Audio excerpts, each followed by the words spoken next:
Masa Rasulullah jadi nabi itu 23 tahun. Terus sampean ingin ngaji paham dalam 1 jam, itu keangkuhan. Ustaz. Jadi Rasulullah itu jadi nabi itu 23 tahun. Tapi orang ingin memahami Islam, nyewa kiai, diatur lagi itu kalau nggak pernah sepuh itu dosa, itu jelas itu. Itu 1 jam ingin paham. Saya punya sekian cerita ini Maulidur Rasul Shallallahu Alaihi Wasallam. Itu dulu zaman Nabi itu ada ayat yang Jibril jauh-jauh dari langit turun ke bumi hanya membawa satu kalimat. Sehingga syarat seorang mufassir itu termasuk tahu pertanyaan kalimat apa yang hanya satu diturunkan Jibril. Yaitu kalimat minal fajr.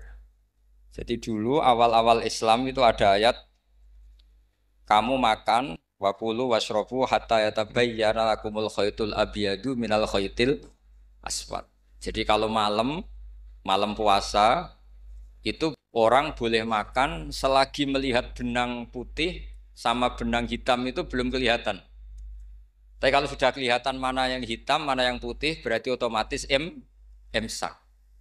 Itu sahabat entah saking lugunya itu ya benar-benar masang benang hitam sama putih dia makan nanti 1 jam dari makan misalnya diintip lagi kok belum kelihatan makan lagi mungkin yang istrinya cantik ya kumpul istrinya lagi kalau tidak cantik ya sudah tidak usah mungkin sampai itu jadi perilaku sahabat berhari-hari ketika dilaporkan ke Rasulullah itu tertawa-tawa kok ada begitu gitu. Baru Jibril datang menerangkan minal fajr. Jadi benang hitam artinya masih malam, benang putih maknanya sudah fajar shadiq. Itu lama sekali. Saya terus mau cerita tentang sanad-sanad ilmu. Jadi Nabi itu 23 tahun. Dan itu tidak gampang, ada fasenya. Bahkan ada fase Nabi itu harus as-sukut anil mungkarat. As-sukut anil mungkarat itu diilmoni oleh pakar-pakar usul fikih. Apakah as-sukut anil mungkarat itu berarti mengekrori kemungkaran? Apa takhirul bayan? Saya ulang lagi pakai bahasa Indonesia. Ketika ada kemungkaran, Nabi diam. Itu diamnya karena nyari momen untuk ngandani. Atau memang diam itu dengan tanda kutip jangan-jangan dianggap ikrar. Makanya ulama usul fikih itu berdebat. Diamnya Nabi ketika melihat kemungkaran di awal Islam itu karena ada mahwa aham, ada yang lebih penting yaitu menerangkan tauhid. Atau takut itu menjadi satu momok bagi mereka karena Nabi dianggap coro Jawa itu dianggap kecangkeman, sidik-sidik ngeloroi. Nah, perdebatan ulama dalam seperti ini itu penting sekali karena nanti menjadi satu rumus ilmu. Saya berkali-kali berpikir gini, misalnya Anda punya keponakan atau punya anak pacaran. Ada Pak D yang keras sekali, mesti marah. Itu nanti ponakannya nggak sempat dikandani karena main saja nggak berani. Mesti Pak D itu marah. Karena ini Islam garis keras atau garis lurus atau apa nggak tahu. Pokoknya punya garis. Terus ada kelompok Islam yang nggak punya garis, ya nggak punya karakter. Ponakannya pacaran ya santai, malah kenalan pacare ponakannya. Cantik le, kuliahnya bodoh. Sehingga ponakannya merasa terjustifikasi. Berarti pacaran nggak apa-apa, wong paman saya nggak marah. Natijahnya pasti sama. Yang terlalu mudahanah, yang terlalu baik, hasilnya tidak didik sama sekali. Karena seakan-akan mengakui bahwa itu tidak apa-apa. Yang keras sekali hasilnya juga sama, nggak didik sama sekali. Karena dolan we rawani, kapan didiknya? Nah kira-kira seperti itu. Yang nggak mau berteman sama orang-orang maksiat juga hasilnya sama, meskipun atas nama kebenaran. Aku mau kancanan orang maksiat, ngotori. Hasilnya sama, nggak mau mendidik. Tapi yang mau ngancani juga bahaya kalau terlalu keseringan karena jute aku kenal kiai iki ratu diloroi berarti gak popo kan gitu. Nah ini PR besar dalam umat Rasulullah Shallallahu Alaihi Wasallam. Tadi saya diceritani Mbah Jamal berjuangnya di sini, nata dari kampung yang macam-macam menjadi kampung baik. Dulu saya Duki di Lasem ya gitu. Mbah Mun dulu ya sarang dihimpit 2 kampung yang masalah. Tapi lama-lama terus jadi kampung yang baik lewat tarbiyah luar biasa. Maka ketika kemungkaran kita biarkan, itu namanya apa? Namanya itu kalau dalam usul fikih itu takhirul bayan. Apa? mengundurkan memberi apa? Penjelasan. Karena sekali tidak dengan definisi ini nanti takutnya dianggap al-iqrar alal mungkar, dianggap ngakui kemungkar. Nah, saya termasuk orang yang sangat usuli ya, sangat memahami Quran, hadis itu secara disiplin ilmu usul fikih. Nah, kenapa itu satu keharusan begini logikanya? Saya ulang lagi, Nabi jadi Nabi itu 23 apa? Itu yang menyokong beliau jadi Nabi itu orang Nasrani dan orang Yahudi. Karena itu satu-satunya perangkat yang harus dipakai. NU belum ada, sama nggak usah GR bela Nabi. NU pas itu belum ada. Maulid Nabi itu yang kangelan tuh Abu Lahab, bukan pengurus NU. Sampai sekarang dalil Maulid itu masih pakai Abu Lahab. Jadi ini ya NU itu termasuk organisasi yang luar biasa. Abu Lahab itu jadi dalil. Jadi Abu Lahab dengar kalau iparnya Abu Lahab itu iparnya Aminah, iparnya Sayyidah siapa? Dengar Aminah lahir, nggak punya suami, saking senengnya candalemnya beliau, Pak, itu dimerdekakan. Ya setidaknya untuk hari Senin tak sebut beliau, karena pas sholat. Nanti Selasa Rabu sudah ada. Itu dimerdekakan. Saya yang kiai kecil saja nggak bayangkan kalau pagi-pagi tidak punya anak dalam yang bikin kopi siapa, yang mencucikan siapa, yang nyapu rumah. Tapi Abu Lahab saking senengnya punya ponakan itu dikasihkan, sudah Suwaiba kamu pakai saja. Sudah biar melayani kamu, ngurusin kamu. Jadi saya bayangkan hari itu Abu Lahab itu mungkin bikin kopi sendiri, nyapu sendiri demi. Nah itu sama Allah dikenang. Dikenang sehingga yukhaffafu anhul adzabu yaumal isnan itu masyhur.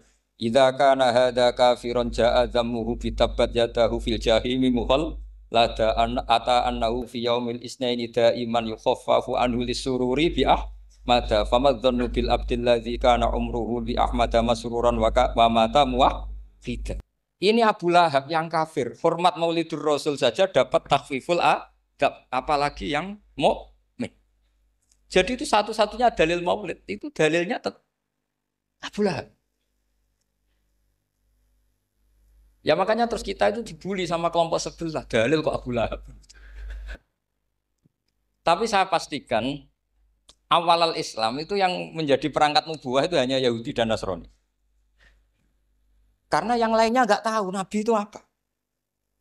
Saya beri sedikit cerita, Nabi itu umur anggap saja kita ikut kaul yang 12 tahun saja. Sebetulnya ada beberapa perdebatan, ada yang bilang 9, ada yang bilang 12. Tapi yang debat tidak usah didengerin, sama-sama nggak tahu kok ngotot. Kadang orang debat yang lucu, sama-sama nggak tahu kok ngotot. Anggap saja 12. Nabi datang ke Syam. Syam itu ya sekitar Syria, Lebanon, Palestina itu Syam. Itu pertama yang tahu kalau beliau Nabi itu ya rohib. Rohib itu terjemahnya ya pendeta. Rohib, Bukhairah, nemuin Abu Thalib, itu siapa? Ini anak saya. Terus ditanya lagi, ini siapa? Ini anak saya. Sampai 3 kali. Terus sampai Abu Thalib itu agak tersinggung. Memangnya masalahnya apa kalau dia anak saya? Terus Ibu Bukhairah bilang gini, semua alamat Nabi pada anak ini itu ada semua, kecuali kecelakaannya satu, anak kamu. Loh memangnya masalahnya apa? Karena alamatnya Nabi di Taurat dan Injil itu yatim. Sementara ini punya bapak kamu, ini masalah. Jadi dilihat macanya sudah memenuhi kriteria, semua memenuhi kriteria, kecuali satu, karena punya bapak Abu. Akhirnya Abu Thalib ngaku, enggak ini tidak anak saya, ponakan saya. Akhirnya diketahui kalau ini benar-benar calon Nabi. Pertama yang tahu siapa? Pendeta. Karena yang punya khazanah kitab samawi itu ya para orang Nasrani dan Yahudi. Sehingga Al-Quran meskipun pada akhirnya ngeritik Yahudi Nasrani, dicarakan Yahudi dan Nasrani. Karena satu-satunya yang masih punya kitab samawi itu Yahudi dan Nasrani. Meskipun sebagiannya sudah dirubah-rubah. Alamat pertama itu seperti yang diceritakan di Berjanji Afi Ainaihikum, matanya dilihat. Terus perlakuan pohon. Saya pernah di pohon itu, pohon nubuah. Itu umurnya ribuan tahun.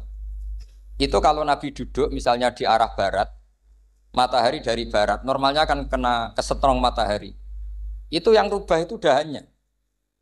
Jadi Nabi itu orangnya lugu, duduk aja nggak mau mikir. Memang syaratnya Nabi itu nggak boleh mikir, harus ummi. Ummi itu lugu.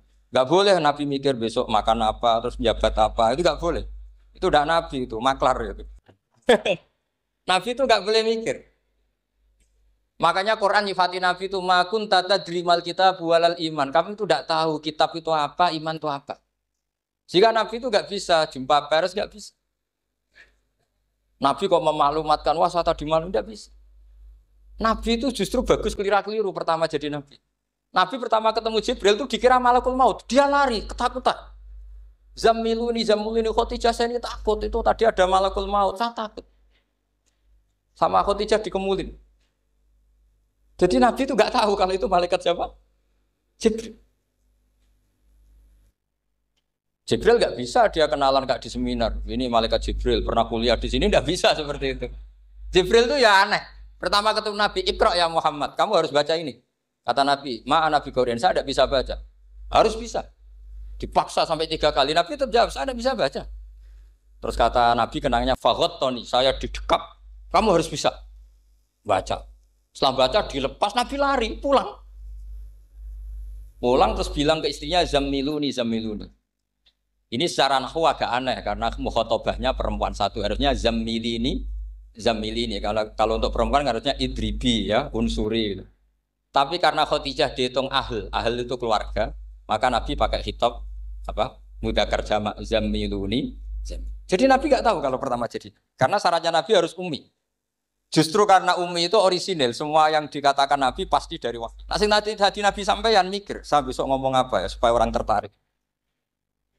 Makanya kamu nggak akan jadi Nabi. Selain sudah ditutup juga bahaya ini karena tadi. Makanya saya ngaji itu ya sekenanya saya tidak pernah ngaji itu mikir. Karena ngaji itu menarik itu terserah nasib. Kalau nasib sedang baik, kamu tidak paham gini, wah Gus Bae ilmunya tinggi sampai kita tidak paham itu kalau nasib sedang baik.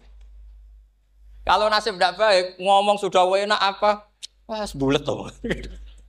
Jadi sebetulnya ini masalah qalb. Allah yang muqallibal qulub. Kayak kamu kelihatan serius itu kalau nasib sedang baik dianggap pemikir. Kalau nasib sedang nggak baik, wong kok merenggut terus, mesti begitu. Kalau kamu nasib baik, sering guyon, mesti orang komentarnya alhamdulillah itu ceria, gampang syukur. Kalau nasib nggak baik, kiai kok guya-guyu, jelas kan gitu. Sehingga Nabi itu memang nggak boleh mikir. Sehingga diistilahkan makun tadri mal kitab walal iman. Kamu itu tidak tahu Muhammad kitab itu apa iman. Justru itu bagus. Nggak tahu itu bagus kalau untuk Nabi. Kalau untuk apa? Sehingga orisinil datang ke Khadijah zamiluni. Jawabannya Khadijah lucu. Kamu betul ketemu orang seperti ini ke makhluk seperti ini nih. Iya kata Nabi. Itu Khadijah itu kacaunya bukan main. Khadijah itu kacau. Khadijah itu kubro, termasuk manaqib yang dicintai Mbah. Ini mbah-mbahnya Habib, ini Muhammad bin Anis. Khadijah bilang gini, ya gini saja Mas. Suatu saat kalau teman kamu itu datang bilang ke saya. Ya kata Nabi. Gak ngerti kalau ini dites. Suatu saat Jibril ini datang lagi. Nabi juga ini loh temanku. Kalau bilang Jibril ini temanku datang lagi. Khadijah fahasarat an fakhidhiha. Masyhur itu di riwayat. Pahanya agak dibuka. Mas, temanmu masih. Weh lari katanya. Terus setelah lari ditutup lagi. Temanmu datang lagi. Iya datang lagi.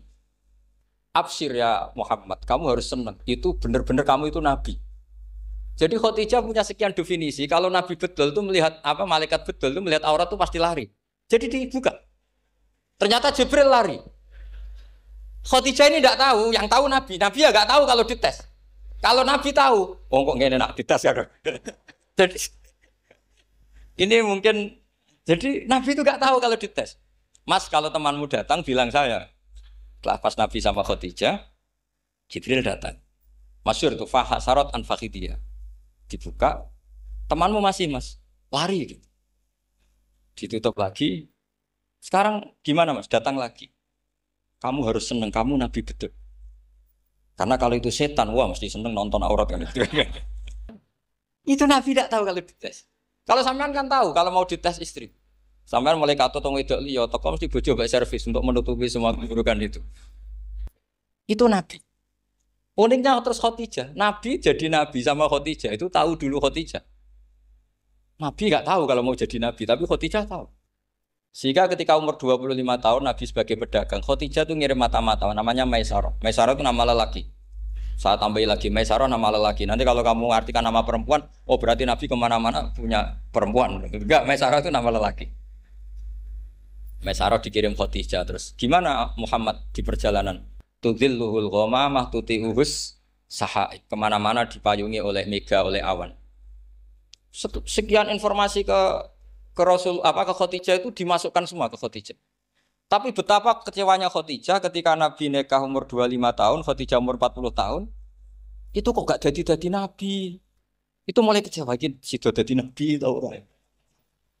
Makanya ketika tahun ke-40, berarti Nabi umur 40, cerita ketemu tadi Jibril, sebenarnya Nabi gak tahu itu Jibril, gak bilang Jibril. Itu Khadijah senangnya bukan main. Karena apa yang dibayangkan dia terjadi. Fa wa la yuzika wa abadan innaka la tasilur rahim wa tahmilul kalla wa taksibul maqdud wa taqridu fa wa tu'inu ala nawaibil haq. Lah bahasa Pak Said Akil syarat jadi rais Suriah harus hafal katanya gitu. Sonono syaratnya jadi ulama. Saya ini jadi ulama sebelum di NU. Banyak kata Mbak Mun dulu guyon kiai ono loro, ono kiai sing ning NU, berarti kiai sik lagi ning NU. Ono sing kiai NU nak gak pengurus NU ada di kiai gitu kan. Itu guyonannya Mbak Mun. Akhirnya Khadijah itu sempurnanya bukan main karena pernah ragu 15 tahun. Kan dari umur 25 Nabi kemudian nggak tahu bukti berikutnya. Makanya terus ini jadi Nabi enggak. Setelah umur 40 benar-benar Nabi, paginya diajak ke Waraqah bin Naufal, masih pernah paman sama Khadijah. Ya Ami ini Ibnu Akhika mau cerita. Terus Waraqah ini Nasrani. Di kitab Bukhari Quran tanah sorofil jahiliyah wayak tubuh Injil bil Ibraniyah masya Allah ayat. Jadi Waraqah itu penginjil, pendeta. Tapi nanti loh kamu jangan salah paham. Terus kayak pendeta sekarang ada periode di mana Injil masih asli dan ada periode ini yang sudah muharraf. Itu kan dia itu lafaznya ulama sudah. Akhirnya Waraqah tanya, kamu ngomong saja ya Ibnu Akhi, manggilnya seperti itu. Akhirnya Nabi cerita ketemu Jibril, sebenarnya beliau nggak tahu itu Jibril cerita. Terus kata Waraqah, hadan namus alladzi ja'a bi Musa. Masih pakai bahasa namus, hadan namus alladzi ja'a bi Musa. Itu namus semacam malaikat yang mendatangi Musa. Terus uniknya Waraqah bilang gini, wa iyudrikni yaumuka ansuruka nasron mu'azzar. Andaikan saya menemukan hari ketika kamu jadi nabi, akan saya bila mati-matian. Kapan itu, paman? Khina yukhrijuka kaumu, ketika kamu diusir oleh kaum kamu. Nabi sebagai orang baik, makanya GR jadi orang baik itu ya boleh. Nabi sebagai orang baik itu tanya, awamu khrijiyahum. Kalau kiai-kiai maknani awamu khrijiyah ana ta iku wong sing ngetokno ingsun hum ta kaumi. Masa saya nanti diusir kaum saya? Saya ini termasuk keluarga terhormat. Perilaku saya baik. Masa saya nanti diusir? Terus kata Waraqah, tidak ada seorang pun yang jadi nabi kecuali nanti ngalami diusir. Jadi yang tahu mau diusir itu ya Waraqah. Nabi malah tanya, masa saya nanti diusir? Karena tadi syaratnya Nabi harus ummi. Ummi itu keibu-ibuan. Jadi nggak tahu. Tapi nggak tahu di Nabi itu sifatu madkhin, sifat pujian.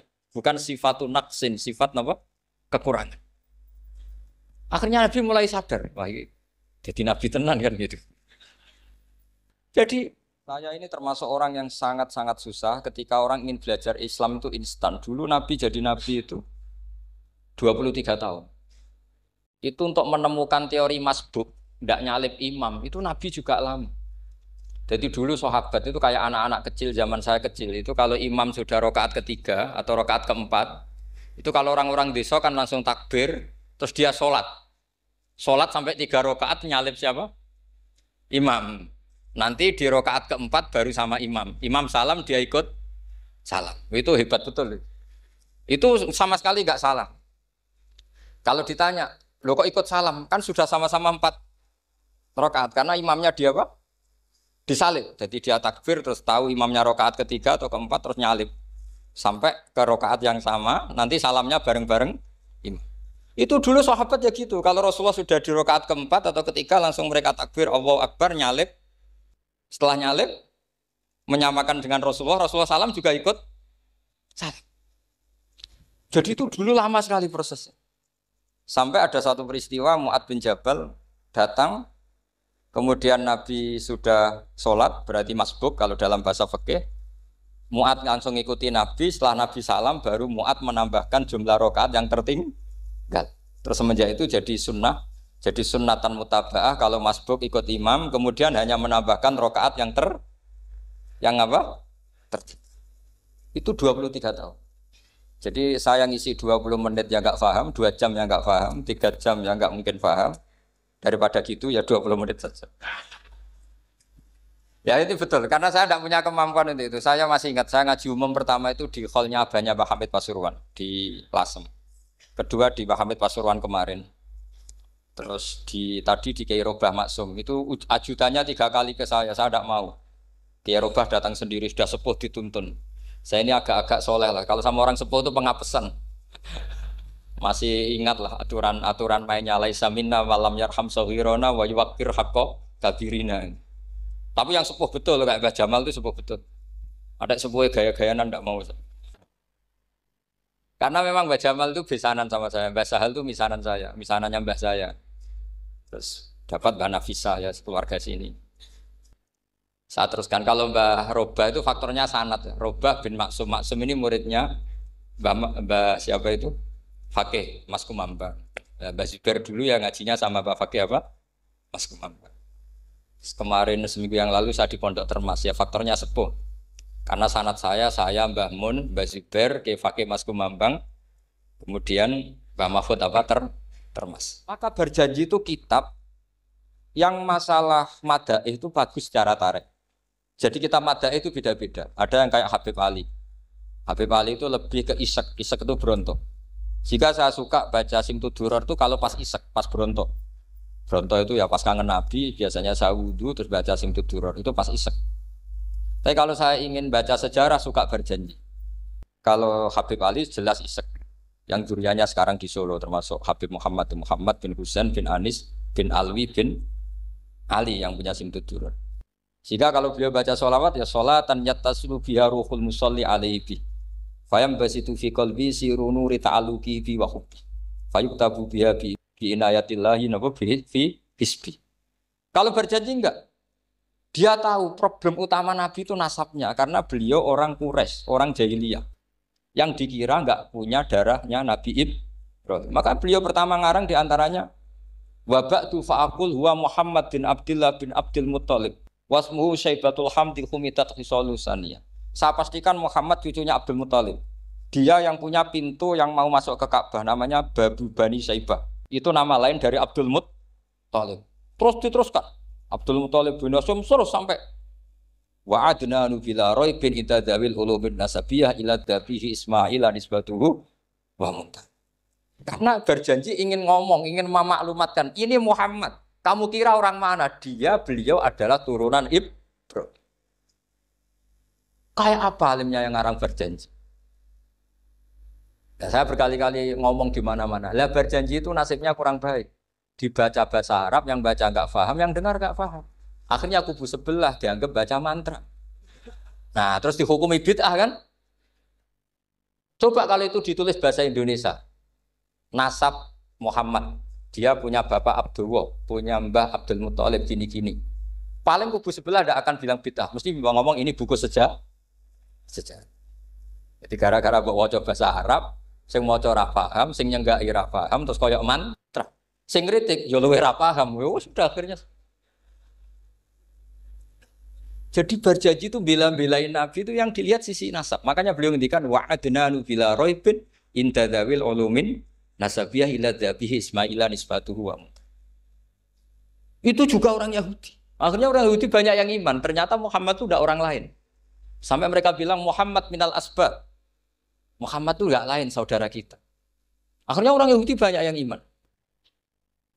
Jadi pertama Nabi jadi Nabi itu yang tahu ya orang Yahudi dan orang Nasrani karena mereka masih punya sisa-sisa kitab samawi.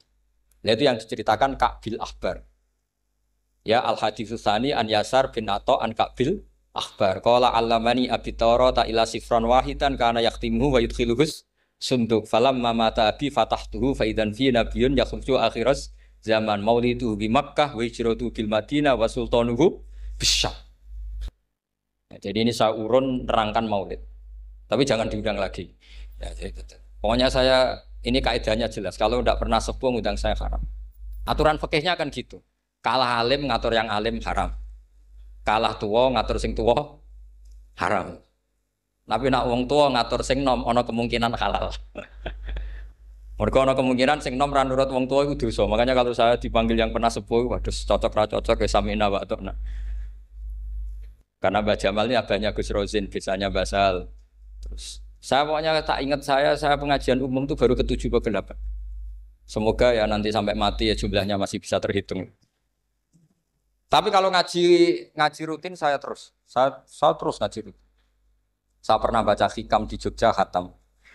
Kalau di pondok saya sudah nggak terhitung saya khatam berapa kitab nggak terhitung karena saya sering ngaji rutin. Sehingga Diba itu kitab kesayangan Habib Ali. Habib Ali sebelum ngarang Simtud Duror itu beliau nginduk kitab apa? Diba, masyhur. Jadi saya ulang lagi ya, kalau Diba sama Berjanji lebih ke Tareh, kalau Habib Ali ke Ishaq, semuanya baik. Saya baca Habib Ahmad Al-Habsyi Pasuruan pernah tak tanya, kenapa kalau Maulid baca tiga-tiganya? Ben gak asobiah, Gus, ben keduman kabeh. Saya itu setengah hafal semua, tiga-tiganya setengah hafal. Berjanji cerita, Al-Hadis Susah, Diba yang ini Diba, Al-Hadis Susani an Yasar bin Atha an Kabil Akhbar. Kata Kabil Akhbar, saya ngaji sama bapak itu, Taurat itu khatam. Tapi saya itu iskal itu janggal. Kenapa ada satu lempiran yang nggak diajarkan? Disimpan fisunduk. Jadi orang Yahudi itu ada baiknya. Mestinya kalau mangkal kan dibakar supaya hilang jejak. Enggak. Karena Yahudi itu ada unsur nubuah. Karena babanya Yahuda bin Yakub bin Ishak bin Ibrahim. Tapi Yahudi yang orisinal ya. Saya berkali-kali ngaji bilang Israel itu kalimatu madkhin, pujian. Sehingga Israel disebut wa ani faddaltukum alal alam itu Israel yang bani karena ada gennya Nabi.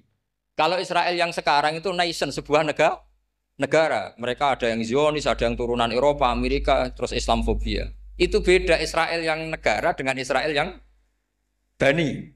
Kalau yang bani itu ada unsur gen para apa? Nabi, sehingga ya bani Israel. Tapi kalau Israel sekarang nama sebuah negara. Sehingga ketika Allah bilang ya bani Israel itu khitabnya pada penduduk Medina. Kenapa? Karena penduduk Medina zaman itu banyak yang keturunan Nabi Ibrahim alaihis salam. Jadi Israel di Quran itu bukan nama sebuah negara, nama sebuah turunan. Sehingga disebut ya bani Israel, he anak turune Israel. Kita tahu Israel nama lain daripada Nabi Yakub. Yakub bin Ishak bin Ibrahim. Ya karena memang saya nekuni ilmu. Kalau tadi yang Banjari kan nekuni suara. Jadi suaranya bagus.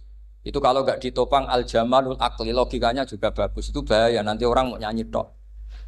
Nah ini tak bantu. Tadi ada al-jamalul sauti, kebaikan secara suara. Ini tak bantu al-jamalul akli, kebaikan secara makna. Ya mestinya keren al-jamalul akli, karena al-jamalul sauti itu penyanyi dangdut bisa. Jadi semua penyanyi bisa kalau suara bagus ya. Tapi kalau maknani Diba itu kalau tidak orang alim tidak bisa. Wes tuku terjemahannya tetap ra paham, ra bakat itu. Saya teruskan. Falam mama tabi, orang Yahudi itu dia benci kok naskah itu tetap disimpan. Terus kata Kabil Akhbar, falam mama tabi fatahtuhu, ketika bapak saya meninggal, kotak ini tak buka. Faidan fihi nabiyyun yakhruju akhir zaman. Di situ ada keterangan bahkan akan ada nabi yang keluar akhirat, mauliduhu bi Makkah wa hijratuhu bil Madinah wa sultanuhu bis-Syam. Kerajaannya itu di Syam. Bareng Kabil Akhbar ini sebetulnya menangi Rasulullah SAW. Tapi dia nggak mau iman. Karena Nabi itu nggak lengkap menurut dia. Ini Muhammad sudah benar lahirnya di Mekah, wafatnya di Madinah. Tapi masih kurang satu, wa sultanuhu bis-Syam. Zaman itu Syria, Lebanon, Palestina masih di bawah pasukan salib, pasukan Nazaret. Sehingga dia mikir, katanya kerajaan Islam ada di Syam, ini kok Muhammad nggak jadi raja di Syam. Sehingga dia menunda imannya, yuakhiru Islam. Bareng era Sayyidina Umar, beliau bisa menaklukkan Baitul Maqdis. Terus dia iman. Makanya imannya Kabil Akhbar itu era Sayyidina Umar, karena sudah masuk definisi ketiga wasultanuhu bisyam, kerajaannya Nabi ada di iman. Sekali iman langsung pinter deh. Wong sedurunge baca kitab Samuel banyak. Sehingga Sayyidina Umar kalau mau tanya kitab Samawi ya tanya Ka'bul Ahbar. Karena beliau itu Nabi sudah benar maulidu bi Makkah, wa hijratu bil Madinah, wa sultanuhu bisyam. Rasulullah ketika wafat atau intaqala ila rafiqil ala itu belum menangi Islam naklukkan mana Palestina. Tapi Nabi itu kasef. Nabi itu nak kasef itu ya lucu. Makanya kalau ada kiai lucu itu ya anggapnya niru Nabi. Nabi itu lucu. Ada sahabat itu gak pati ganteng, pendek gak pati ganteng. Namanya Surakoh. Itu digojol sama Nabi. Surakoh, bagaimana kalau kamu suatu saat itu pakai tas itu apa? Mahkotanya Raja Syam, Raja Kaisar. Ya Surakoh ya dianggap Nabi guyon gitu aja. Nabi guyon aja. Singkat cerita, suatu saat Umar itu mengalahkan kerajaan itu. Kaisar itu dikalahkan Umar. Saking takutnya lari, mahkotanya itu jatuh. Jatuh disaksikan Surakoh. Terus ingat, dulu Nabi pernah ngendikan itu disuruh pakai saya. Akhirnya sama Surakoh dipakai. Ya tetap orang ganteng, orang ganteng. Padahal sudah pakai mahkota guys. Karena setelah dipakai, kata Umar, ikhla'ha. Itu dicopot. Mau saya pakai untuk Baitul Muslimin, untuk Baitul Mal. Kata Surakoh, bukankah Nabi ngendikan kalau ini yang pakai saya? Jawabnya Umar, innama yaqulu Rasulullah lital bisaha, walam yaqul litam likaha. Kata Nabi hanya ngendikan kamu disuruh pakai, tapi tidak disuruh memiliki. Kayak apa Rasulullah kasefnya? Itu kata orang-orang yang pernah ke Turki. Saya belum pernah ke Turki, tapi saya hafal hadis sahih ini. Itu ditulis di masjid Turki itu. Lataf tahunnal Konstantinia. Kamu akan bisa mengalahkan pasukan Konstantinopel. Itu dikalahkan setelah 1000 sekian tahun dari wafatnya Nabi. Kayak apa kasefnya Nabi? Karena Nabi wa ma yantiqu anil hawa in huwa illa wahyu. Coba kalau Nabi kayak pengamat, ngomong apa yang kira-kira terjadi? Wah itu kan mesti keliru semua karena berdasar akal. Tapi kalau Nabi berdasar apa? Kasef. Kasef itu satu apa? Kenyataan yang dipertontonkan Allah Subhanahu wa taala. Terus kedua, alamat Nabi itu pakai sandi. Sandi itu sesuatu yang enggak jelas tapi menjadi jelas bagi ahlinya. Saya ulang lagi, sandi itu kayak sandi di militer itu. Atau sandi di KPK itu ada sandinya. Sandi itu ya kata sandi. Saya pernah diceritani Pak Busro Muqaddas ketika ketua KPK itu lucu. Wah, sandinya koruptor saya tambah kacau Pak. Itu kalau bilang uang, itu kalau yang kemarin rame kan apel Amerika sama apel Malang. Kalau apel Amerika berarti US apa? Dolar, kalau apel Malang berarti apa? Setelah KPK tahu sandinya diganti Ustadz. Jadi koruptor kalau mau korupsi ini pun temannya. Loh ini Ustadznya sudah siap loh, kamu gak ikut pengajian. Itu sempat penyadap KPK itu gak mau ngecek. Masa orang pengajian dicek. Ternyata ya gak ada acara pengajian. Ustadz itu maknanya uang. Koruptor saking ngerti itu disadap KPK itu sandinya gimana? Datang nggak ke sini, ini ustadznya sudah siap, ini ada pengajian. Hampir KPK itu nggak ngecek karena pengajian, ustadznya sudah siap.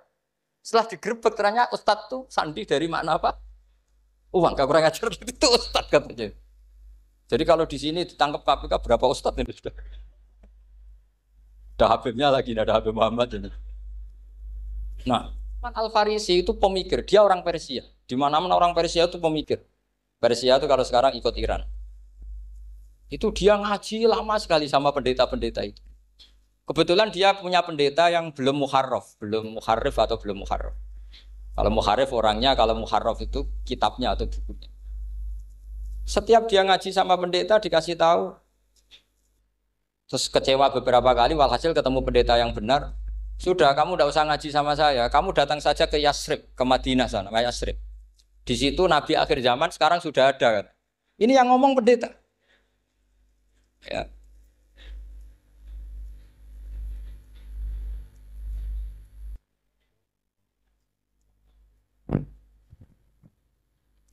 Ya terus sandinya itu 3. Itu aneh semua sandi. Sandinya pertama layak balus sodako. Lalu saya tahu kalau itu Nabi gimana. Pas itu posisi di Babylon. Babylon itu sekarang ikut Irak. Babylon itu ikut Irak. Dia orang Persia, kira-kira sekarang Iran. Terus dia kerja di Babylon, kalau sekarang ikut Irak. Makanya ada yang cerita Nabi Ibrahim itu orang Babylon, berarti orang mana? Irak. Kemudian pindah ke Syam, kemudian sempat hidup di mana? Makkah. Akhirnya datang. Beliau di Babylon diceritain. Terus beliau miskin. Terus ada kafilah dari Yasrib, dia bilang, saya siap jadi budak Anda, asal saya dibawa ke Yasrib. Akhirnya Salman jadi budak. Jadi budak, dia di Yasrib jadi budak. Demi penelitian tuh dia jadi budak. Padahal dia orang pinter sekali, namanya Salman Al-Farisi. Setelah jadi budak, dia di Yasrib. Suatu saat dia kerja dapat ujroh. Ujroh itu upah. Datang ke Rasulullah. Ya Muhammad, manggilnya masih jangkar. Ya Muhammad, saya punya banyak uang. Kamu kan punya sahabat banyak, punya santri banyak. Ini tak sedekahkan ke kamu. Apa kata Nabi? Sahabat dipanggil semua. Halumu ilayya, ke sini ini makan, ini ada sedekah. Terus kata Salman kenangannya walam ya'khud min hasya'an. Bahkan sebagian riwayat mengatakan falam ya musa. Nabi nyentuh saja enggak mau. Karena diistilahkan sedekah. Terus kata Salman hadhihi waqidah, ini satu alamat. Itu sandi. Enggak ada yang tahu kecuali ahli kitab. Setelah seminggu, 2 minggu dapat uang lagi. Ya Muhammad, hadhihi hadiyatun laka, ini hadiah untuk kamu. Nabi langsung ikut dahar. Hadhihi sintan, ini 2. Kalau logika kita pakai pengamat, bedanya apa? Sedekah ya dapat, hadiah ya dapat. Kan nggak ada bedanya sama sekali. Ternyata itu sandi. Sandi wala apa wayak balus hadiah tapi walayak balus sedekah. Nabi itu nerima hadiah tapi nggak nerima sedekah. Bagi orang kebanyakan kan bedanya apa? Sama-sama dapat. Kiai pakai duit 1 juta, mbok arani sedekah ya ditompo. Mbok kayak 50.000 diarani hadiah ya ditompo. Sementing kan duit. Tapi kalau Nabi tidak bisa seperti itu. Kalau dikatakan sedekah nggak mau nerima, kalau hadiah akhirnya wah ini sudah ada 2 alamat. Jadi alamat tuh ya kadang aneh, masa sedekah sama hadiah dibedakan. Terus ketiga, wa fi katifihil aisar khatamun nubuwah. Mislu baidatin nu'amah. Di apa katifil aisar, apa kalau orang sini bilang apa? Pundak yang kiri itu ada khatamun nubuwah, ada alamat bahwa beliau adalah nabi akhir zaman. Yaitu mislu baidatin nu'amah, kayak semacam telur manuk darah. Wah itu pusing. Waduh, caranya ngelihat gimana? Dia berkali-kali datang ke situ. Nabi itu orangnya priayi, jadi sering pakai baju. Kalau Nabi ini jenengan sering blodor gampang. Ini kan Nabi kan sering priayi. Tapi Nabi itu memang unik. Ketika Salman ke situ, pas beliau mau wudu, biasanya nggak pernah pakai buka baju. Nabi dibuka bajunya. Akhirnya Salman fa'aqab ba'alaihi, bersungkur di depan Nabi kemudian mengatakan aman tu bika ya Rasulullah. 3 alam. Lagi-lagi 3 itu juga didapatkan dari ahli kitab. Makanya di awal-awal Islam itu ahli kitab itu luar biasa. Meskipun akhirnya di akhir-akhir masalah karena banyak oknum yang mentahrif itu. Jadi saya mohon ilmu-ilmu seperti nggak boleh hilang.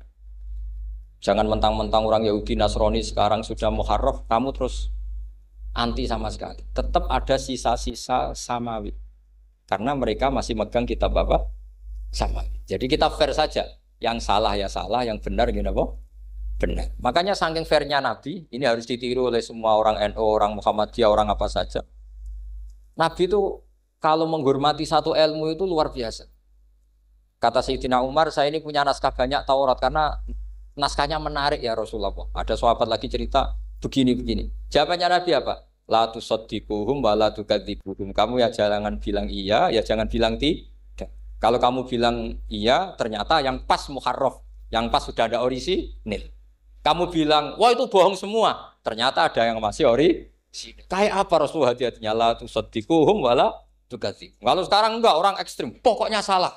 Kalau enggak kita pokoknya salah. Iku ora ono hadise. Sing ono iku emosine, paham nggih? Jadi Nabi itu fair, kalau sesuatu enggak mesti ya la tusaddiquhum wa la tukadzibuhum. Kamu ya jangan bilang iya. Ya jangan bilang tidak. Faqulu amanna billah wa ma unsila ilaihi. Jadi ini kebanggaan kita terhadap Rasulullah sallallahu alaihi. Makanya kitab Fathul Bari sarahnya Bukhari termasuk komentarnya Said Muhammad di beberapa kitab beliau, di Mafahim di beberapa kitab. Kamu jangan terlalu fikih. Kalau terlalu fikih kan nggak boleh mempercayai omongan orang kafir, orang ahli kitab. Karena awailun nubuwah itu yang komentar semua ahli kitab. Awailun nubuwah itu yang tahu bahwa Nabi Muhammad calon nabi itu semuanya data dari ahli apa? Ahli kitab. Sudah akhirnya Nabi ketemu Jibril lagi. Yang menurunkan ayat ya ayyuhal muddatsir qum fa'anzir wa rabbaka fakabbir wa thiyabaka fatahhir wa rujza fahjur wa la tamnun tastakbir wa li rabbika fasbir. Nabi mulai yakin ketemu Jibril. Setelah sering ketemu Jibril, Nabi ya dengan tanda kutip nggak tahu aturan mainnya lagi. Setiap ada pertanyaan bilang gini, sudah tak jawab besok. Mentang-mentang besok Jibril datang. Ternyata Jibril tidak datang. Sampai 40 hari. Akhirnya dibully sama umatnya. Mat jari iso jawab ternyata ada bisa. Piye Jibril ora teko. Akhirnya diwarai meneh. Ngene lho carane dadi nabi wala taqulanna lisain ini fa'ilun dzalika hudan illa. Jadi nabi sudah kamu besok datang ke saya tak jawab karena nabi mentang-mentang besok mau konsultasi sama apa? Jibril. Ternyata Jibril tidak datang karena nabi lupa ada mengatakan bisa. Kalau Nabi itu tahu semua, pasti Nabi mengatakan insya Allah dulu. Tapi Nabi memang sebaiknya nggak tahu. Umi, justru itu wa ma yantiqu anil hawa in huwa illa wahyu. Itu beberapa peristiwa. Sehingga syaratnya jadi wali, karena wali itu warasatul anbiya. Ya kudu rada goblok sithik-sithik. Nggak boleh wali kok cerdas, analisis nggak boleh. Wali kok delok TV ngrungokno pakar-pakar analisis. Iku ora wali, jadi maklar. Nggak boleh. Jadi misalnya yang menang Pak Jokowi atau Pak Prabowo, nggak boleh pakai Pak Jokowi petahana, wah segini, nggak boleh. Wali kalau ditanya yang menang Pak Jokowi Pak Prabowo, biadillah gitu aja, itu urusan Allah. Itu alamatnya apa? Itu nggak penting, yang penting boleh ridhanya Allah. Nggak menarik figur-figur seperti itu wali. Sudah saya teruskan supaya clear ya masa Maulidur Rasul Shallallahu Alaihi Wasallam. Itu kita tidak punya data kecuali dari ahli kitab. Yahudi lebih ngeri lagi. Yahudi itu punya kriteria syaratnya Nabi harus min dzurriyyati Ibrahim. Ya makanya kitab yang paling disenangi Mbah Mun itu berjanji. Syaratnya Nabi harus min dzurriyyati Ibrahim. Lalu Muhammad itu siapa? Kok tahu-tahu Nabi dia itu orang Arab. Orang Arab itu jahiliyah, wongnya goblok-goblok. Wah, akhirnya terus jadi polemik ilmiah kan. Akhirnya Nabi memaklumatkan diri kalau beliau min dzurriyyati Ibrahim, dibuktikan Ibrahim pernah singgah di Mekah, yaitu fihi ayatum bayyinatum maqamu Ibrahim. Bahwa Ibrahim pernah hidup di Mekah ada buktinya, yaitu ada bekas kaki di dekat Ka'bah. Akhirnya Ibrahim meninggalkan Ismail. Ismail kecil kekurangan air, Hajar lari-lari nyari air 7 kali. Akhirnya jadi sa'i bena Safa wal. Ada sekian bukti kalau Ismail itu hidup di Mekah, menikah sama suku Jurhum. Akhirnya orang Yahudi mulai ngeper. Loh iya, Muhammad pantas jadi nabi. Ternyata orang Mekah turunan Ibrahim alaihis. Itu andekan orang Yahudi yang tidak komen, itu juga gak dilacak nasabnya Nabi. Gara-gara orang Yahudi komen, Nabi itu harus turunan Ibrahim. Kamu asal-usulnya gimana? Akhirnya Allah sendiri yang menjawab bahwa Nabi lahir dari Ibrahim. Padahal Ibrahim itu orang Palestina. Logikanya gimana? Ternyata Ibrahim pernah singgah di Mekah. Ada bekas kakinya, ada ritualnya yaitu lari bena Safa wal Marwah menceritakan apa? Ibrahim ketika nyari apa? Siti Hajar ketika nyari apa? Itu disebut fihi ayatum bayyinatum maqamu